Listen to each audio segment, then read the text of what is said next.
gathered as a cabinet, first to celebrate Joe Fiordaliso's birthday. Joe, happy birthday again. Thank you. I know I speak for Sheila and say that this is an extraordinary team.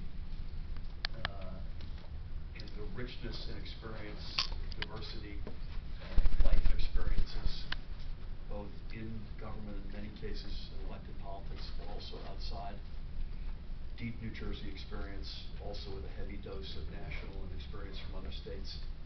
It's one of these 1 + 1 = 3 groups of folks where you get a better result than the sum of the parts. And so I just would say I'm incredibly honored to be serving with this group. We had a good discussion, which will continue, by the way, after you all leave. We had a good discussion on sort of where things are, which is obviously quite fluid.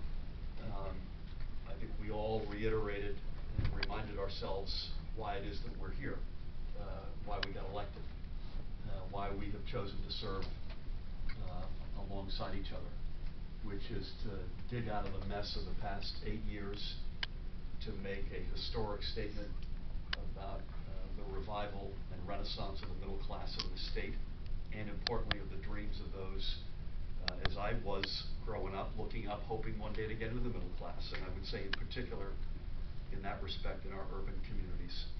And we can't lose sight of why we're here, and the investments that are going to be required to make that renaissance happen and those dreams come true, whether it's K-12 education, expanding pre-K, access to college, affordability, NJ Transit, to pick 4 areas which have been hollowed out or ignored or both over the past 8 years, in some cases longer. And those are not one-off investments, which we understand. And I think the good news is on that there's a good common ground with the legislature.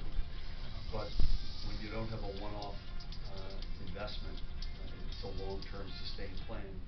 You need long-term sustainable revenues that are real, that are credible, that reset not just the investment side, but the revenue side. And by the way, by doing so now would prevent us from having to go through this chaos and craziness again next year, and God willing, the years after. I'm a big believer that, for instance, if you prove with not just your words, but with your wallet, that you've got one of the top 2 or 3 public education systems in the country, that's a major ingredient to a stronger economy. That's why people come here. That's why they stay here. That's why businesses want to be born here or come here. Just to pick one example. If you have transit, Tim, you were at an R&D conference, and I said, what was the big, earlier this week, what was the big ask on behalf of the companies? And it was commuter rail and transportation. Diane and I have stood together on countless occasions talking about that. But you can't fix NJ Transit overnight. You can't fully fund the public education formula overnight. You can't make college affordable overnight. You can't have universal pre-K overnight. You gotta